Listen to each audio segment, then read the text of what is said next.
حسن میاں کے نام سے مشہور مولانا ابوالحسن نظام الدین محمد فرنگی محلی حقیقتاً بڑی علمی اور روحانی شخصیت ہیں۔ ان کی تقریر نہ جانے کیوں دل پر اثر کرتی ہے اور لگتا ہے جیسے دل کی دنیا بدل رہی ہے۔ لرن آن لائن وتھ فیضان خان کا ہمیشہ سے مقصد رہا ہے کہ وہ معاشرے کے اصحاب کمال کو منظر عام پر لائیں۔ دیکھیے ہم اپنی اس کوشش میں کتنے کامیاب ہیں۔ حضرات، آج کی محفل میلاد النبی صلی اللہ علیہ وسلم کی ہے اور جشن حضرت غوث البراء رحمۃ اللہ علیہ بھی ہے۔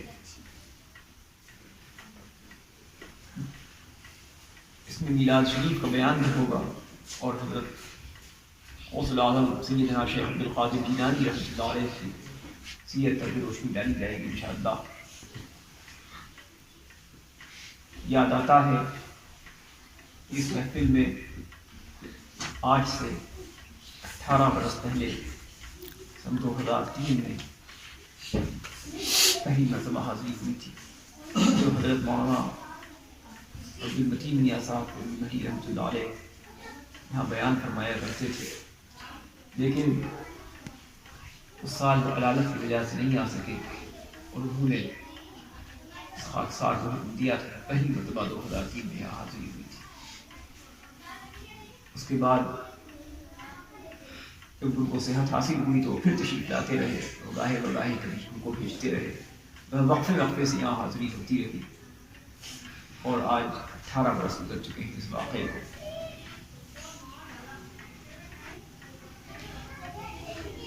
محفل میلاد النبی، میلاد کہتے ہیں پیدائش کو۔ رسول اللہ صلی اللہ علیہ وسلم کی پیدائش کے عنوان سے محفل منعقد ہوتی ہے، جس میں پیدائش کا ذکر کیا جاتا ہے وہ میلاد النبی، اور اگر پیدائش کا ذکر کے بغیر ہو تو وہ جلسہ سیرت رسول اللہ صلی اللہ علیہ وسلم کی سیرت بیان ہو رہی ہے۔ میلاد النبی کے عنوان سے کیوں منعقد کی جاتی ہے؟ اس لیے کہ میلاد النبی کا انتظار ابتدائے آفرینش سے جاری تھا۔ حضرت آدم علیہ السلام کی پیدائش سے پہلے سے انتظار ہو رہا تھا کہ اس کائنات کو فلاح جس شخصیت کے ذریعے حاصل ہوگی رسول اللہ صلی اللہ علیہ وسلم کی ذات گرامی۔ پھر جب حضرت آدم علیہ السلام کی پیدائش ہوئی تو انہوں نے عرش کے ستونوں کے اوپر لکھا ہوا دیکھا لا الہ الا اللہ محمد رسول اللہ صلی اللہ علیہ وسلم۔ عرش کے ستونوں کے اوپر لکھا ہوا دیکھا لا الہ الا اللہ محمد رسول اللہ صلی اللہ علیہ وسلم۔ اور جب پہلے سے اللہ تعالیٰ کی مشیت بھی طے تھی، اس کے مطابق ان سے خطا ہوئی اور اس زمین پہ بھیجے گئے، تب انہوں نے رسول اللہ صلی اللہ علیہ وسلم کے وسیلے سے اللہ تعالیٰ سے معافی مانگی اور اللہ تعالیٰ نے دعا کو قبول عطا فرمایا۔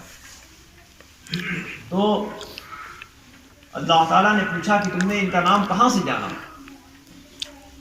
انہوں نے جواب دیا کہ میں نے عرش کے ستونوں کے اوپر لکھا ہوا دیکھا ہے لا الہ الا اللہ محمد رسول اللہ صلی اللہ علیہ وسلم۔ تو مجھے اندازہ ہو گیا کہ جس شخصیت کا نام تم نے اپنے نام کے ساتھ لکھا ہے جب اس کا حوالہ کر دوں گا تو میرے گناہ تو معاف فرما دے گا۔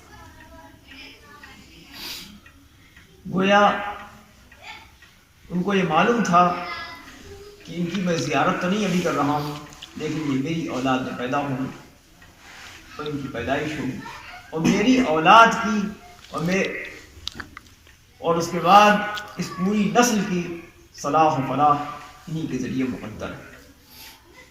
اس کے بعد جتنی امتیں آتی گئیں، جتنے انبیاء آتے گئے، ہر ایک بشارت دیتا رہا اپنی اپنی امتوں کو کہ آخری پیغمبر اپنے وقت پر تشریف لائیں گے اور ان کا اس میں گرامی یہ ہوگا۔ اور انبیاء سے تو اللہ نے وعدہ لے لیا تھا کہ اگر وہ تمہارے سامنے کبھی تشریف لائیں تو تم ان کے اوپر ایمان لانا اور ان کی مدد کرنا۔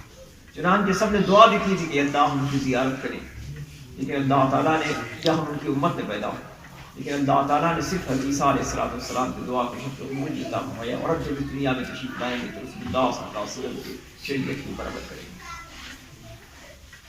تو ان امتوں کی کتابوں میں، تورات و انجیل میں اور تمام صحائف میں رسول اللہ صلی اللہ علیہ وسلم کے بارے میں لکھا ہوا تھا کہ ان کا یہ نام ہوگا، فلاں جگہ پیدا ہوں گے اور فلاں زمانے میں آئیں گے۔ وہ لوگ آپ کو اٹھا کے آپ کے اس نگرانی کو بوسہ دیتے تھے اور دعا کرتے تھے کہ اللہ یہ جلد تشریف لائیں تاکہ ہم کو فلاح حاصل ہو۔ تو یہ انتظار میلاد النبی ہو رہا تھا۔ یہ کیا ہو رہا تھا؟ جب بوسہ دے رہے ہیں اور دعا کر رہے ہیں اور انبیاء دعا کر رہے ہیں، یہ میلاد یعنی پیدائش کا انتظار ہو رہا تھا کہ رسول اللہ صلی اللہ علیہ وسلم تشریف لائیں۔ آج جو ہم کر رہے ہیں تو میلاد النبی ہمیشہ سے ہو رہا تھا، کبھی انتظار میلاد النبی ہو رہا تھا۔ آج جو ہم جشن میلاد النبی کرتے ہیں یہ گویا شکر میلاد النبی کرتے ہیں۔ ہم شکر کرتے ہیں کہ ہم آپ کے غلاموں میں پیدا ہوئے، ہم کو اللہ نے سعادت عطا فرمائی کہ گزشتہ امتیں تو انتظار کرتے کرتے رخصت ہو گئی، لیکن ہم کو اللہ نے سعادت عطا فرمائی کہ ہم آپ کے غلاموں میں پیدا ہوئے، تو ہم شکر میلاد النبی کر رہے ہیں۔ اللہ تعالیٰ نے اپنی خلافت کے لیے مخلوقات بہت تھی، فرشتے تھے، اور اس کے علم میں ہوگا کہ کتنی مخلوقات تھی، لیکن خلافت الہیہ اس نے اپنی خلافت کسی کو نہیں دی۔ خلافت کے لیے اس نے ایک خاص مخلوق پیدا کرنا چاہیے، اور وہ ذات ہم تو اہل کو دیکھ کے دیتے ہیں کہ یہ چیز اہل جو اہل ہوگا اس کو دیں گے۔ وہ ذات مطلق کہ جہاں سے جس چیز کے اوپر جو چیز رکھ دے وہ اہل ہو جاتی ہے۔ نوری فرشتے تو پہلے سے موجود تھے، لیکن اس نے اپنی خلافت رکھنا چاہیے خاک کے اوپر۔ خاک سے حضرت آدم کو پتلا بنایا گیا اور اس کے اوپر اپنی خلافت رکھی۔ چنانچہ قرآن مجید میں ہے کہ انا عرضنا الامانۃ علی السماوات والارض والجبال فابین ان یحملنها واشفقن منها وحملها الانسان انه کان ظلوما جہولا۔ ہم نے اس امانت کو آسمانوں، زمینوں اور پہاڑوں پہ پیش کیا، انہوں نے اٹھانے سے انکار کر دیا، اور لیکن انسان نے اس کو اٹھا لیا باوجود اس کے کہ وہ ظلم و جہول ہے۔ انسان اس وقت تک ظلم بھی تھا، یعنی مکمل تاریک تھا، اور جہول بھی تھا کہ ناواقف تھا، اس نے امانت الہیہ کو اٹھا لیا۔ یہ اس کی توفیق تھی، اس کی یہی اس نے مقدر کر رکھا تھا کہ اپنی خلافت آدم کو دے گا، اور اعلان کر دیا تھا پہلی فرشتوں سے۔ اور اس آیت کو خواجہ حافظ شیرازی نے اس آیت کا خلاصہ کیا ہے ایک خوبصورت شعر میں کہ آسماں بار امانت نتوانست کشید قرۂ فال بنامے من دیوانہ زدن۔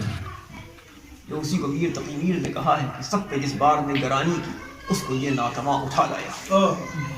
تو امانت الہیہ جو ملنے والی تھی کسی کو نہیں اللہ نے دینا چاہیے۔ پہاڑ نہیں اٹھا سکتے، آسمان نہیں اٹھا سکے، کوئی نہیں اٹھا سکا، اٹھایا۔ فرشتے نہیں اٹھا سکے، اٹھایا تو اللہ تعالیٰ نے آدم کو یہ توفیق دے دی کہ اٹھا لیا۔ اللہ کو پہچان کے اس کی پرستش کرنا اور اللہ کی معرفت حاصل کرنا، یہ امانت الہیہ کوئی نہیں اٹھا پایا، لیکن اللہ نے آدم کو دی۔ لیکن آدم میں بیج کی طرح رکھ دی گئی۔ خلافت نسل آدم کو ملنا تھی، لیکن وہ ابھی آدم میں ڈال دی گئی، لیکن کامل ظہور ابھی نہیں ہونا تھا۔ کامل ظہور آدم کے ان پوتے میں ہونا تھا جن کو پیغمبر آخر الزمان کا منصب دی عطا فرمایا گیا تھا۔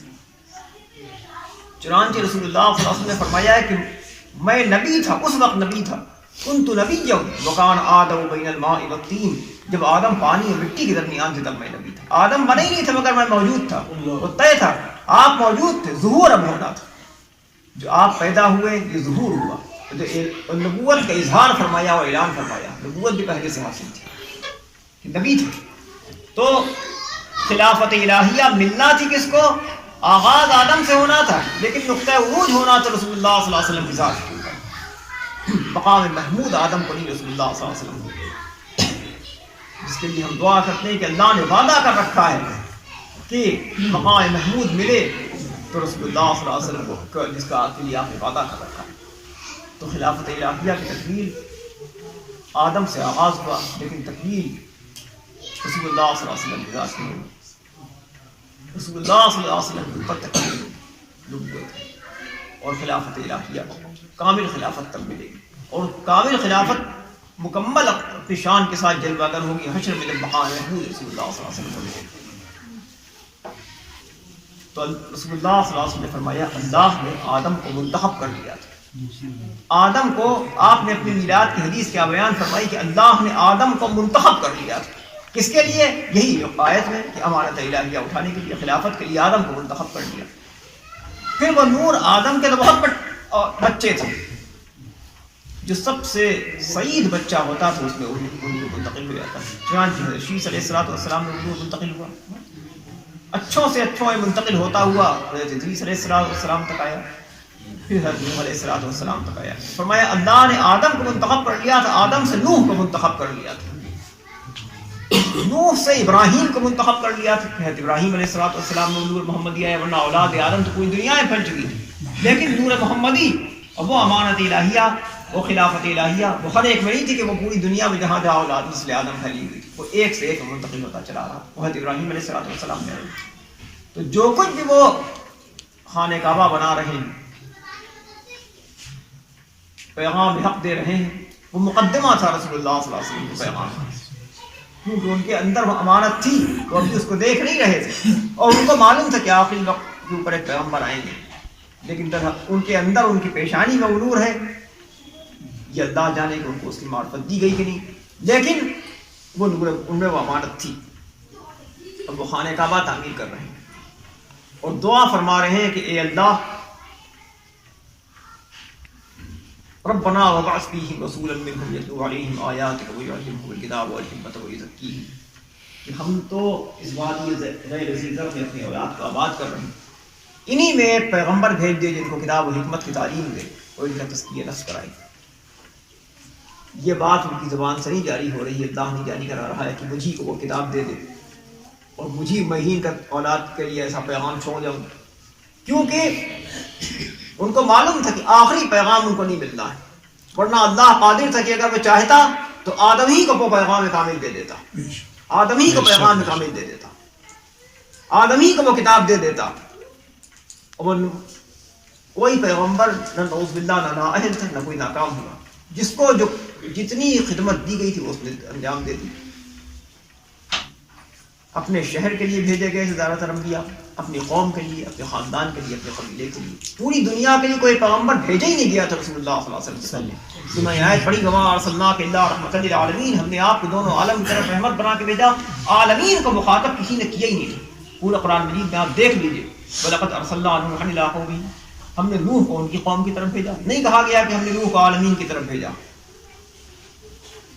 حضرت موسیٰ علیہ السلام کے لیے کہ وہ بنی اسرائیل کے لیے پیغمبر ہیں، وَإِلَىٰ عَادٍ أَخَاهُمْ هُودًا، قوم عاد کی طرف ان کے بھائی ہود کو، وَإِلَىٰ ثَمُودَ أَخَاهُمْ صَالِحًا وَإِلَىٰ مَدْيَنَ أَخَاهُمْ شُعَيْبًا، کوئی پیغمبر پوری دنیا کے لیے بھیجا ہی نہیں گیا، وہ وہاں کے لیے عالمین کا لفظ کسی کے لیے نہیں قرآن مجید میں آیا ہے سوائے رسول اللہ صلی اللہ علیہ وسلم، صرف عالمین کے لیے آپ تشریف لائے تھے۔ واللہ اللہ قادر تھا کہ آدمی کو عالمین کے لیے بھیج دیتا، تو کوئی پیغمبر ناکام نہیں ہوا، جتنا ان کو حکم دیا گیا تھا وہ انہوں نے پہنچایا۔ اور ایک وقت وہ بھی آئے گا، ایک روایت میں ہے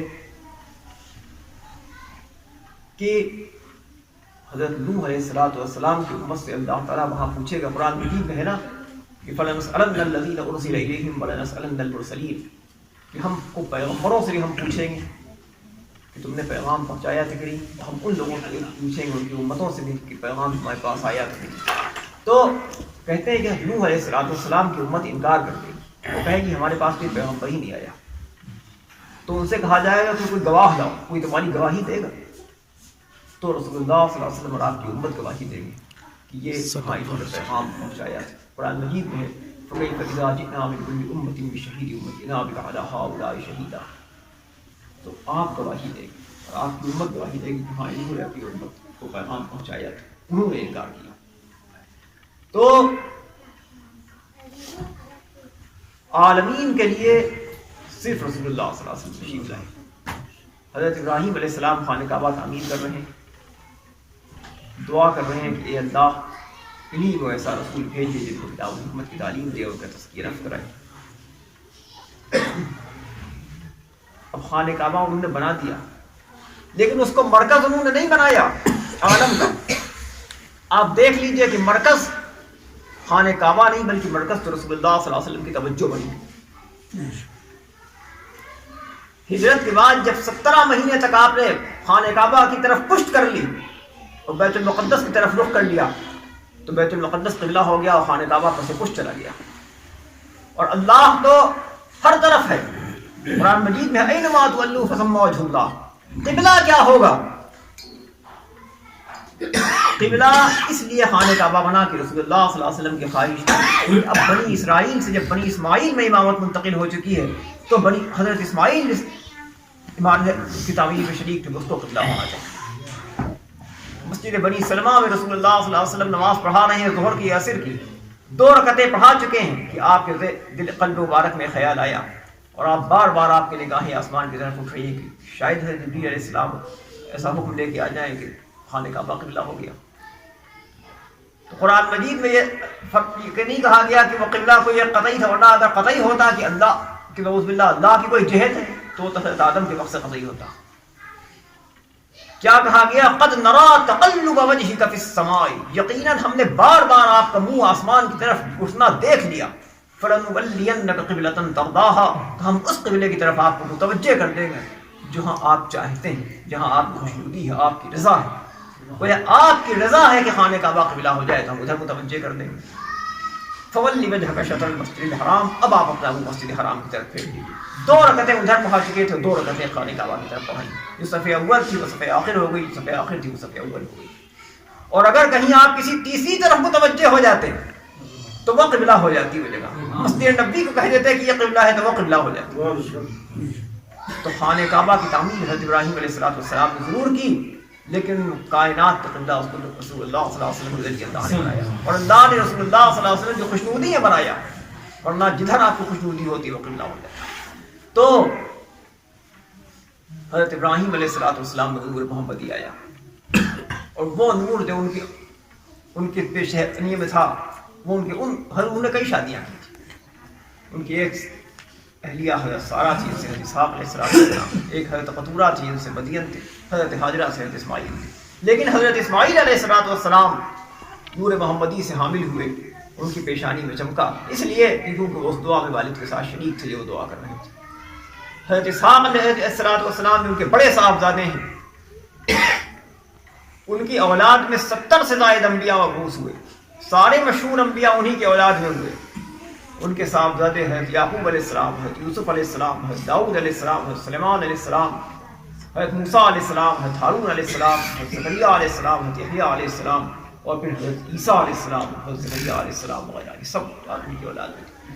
لیکن یہ تمام انبیاء جتنے ان کی اولاد میں تھے سب بنی اسرائیل کے ذریعے تھے. آج عیسائی کہتے ہیں کہ وہ پورے بین الاقوامی مذہب ہے ان کا, اور قرآن مجید میں تو ان کے لیے لکھا ہوا ہے سورہ آل عمران میں برسولاً الی بنی اسرائیل, وہ صرف بنی اسرائیل کے لیے پیغمبر بنا کے بھیجے گئے تھے, پوری دنیا کے لیے نہیں تھا ان کا پیغام. دنیا کے لیے پیغام صرف رسول اللہ صلی اللہ علیہ وسلم کا تھا. وما ارسلناک الا رحمۃ للعالمین, پورے عالم کے لیے, عالمین کے لیے کوئی پیغمبر نہیں آپ سے پہلے آیا تھا. اور مقدر تھا کہ عالمین کی نجات اللہ نے چاہتا تو بھیج دیتا, وہ مقدر کر چکا تھا کہ عالمین کی نجات صرف رسول اللہ صلی اللہ علیہ وسلم کے اوپر منحصر ہے. اور رسول اللہ صلی اللہ علیہ وسلم نے ثقلین کو مخاطب کیا, ثقلین کے پیغمبر ہیں. ثقلین یعنی انسانوں کے ساتھ جناتوں کا بھی آپ پیغمبر ہیں. ایک دوسری اس کی طرف بھی آپ ہی مبعوث ہیں, جنات کی طرف بھی. چنانچہ حضرت اسحاق علیہ السلام کی اولاد میں تو نبوت حضرت عیسیٰ علیہ السلام پر ختم ہو گئی. حضرت عیسیٰ علیہ السلام کے اوپر نبوت تو ختم ہو گئی, وہ ان کے اس خاندان کے آخری پیغمبر تھے. وہ انہوں نے بشارت دے دی. اب تک تو انبیاء مبہم طریقے میں بشارت دیا کرتے تھے, انہوں نے کھل کے بشارت دے دی کہ آخری پیغمبر تشریف لائیں گے. ان کا نام کیا ہوگا یہ بھی بتا دیا, انی مبشرا برسول یأتی من بعد اسمہ احمد. میں تم کو خوشخبری دے رہا ہوں ان پیغمبر کی جو میرے بعد تشریف لائیں گے ان کا اسم گرامی احمد صلی اللہ علیہ وسلم ہوگا. یہ بھی بتا دیا, نام بھی بتا دیا. رسول اللہ صلی اللہ علیہ وسلم سے تقریباً 500 برس پہلے حدیث علیہ السلام نے فرمایا ہے. اس کے بعد سے لے کے رسول اللہ صلی اللہ علیہ وسلم تک کوئی پیغمبر نہیں آیا. درمیان میں اس کو دور فترہ کہتے ہیں. لرن آن لائن کی جانب سے آپ سے بس اتنی التجا ہے کہ ہمارے اس پروگرام کو لائک، شیئر اور سبسکرائب ضرور کریں. ساتھ ہی بیل آئیکن دبانا نہ بھولیں جس سے ہماری ہر ویڈیو آپ تک اپلوڈ ہونے کے ساتھ ہی پہنچ سکے. شکریہ.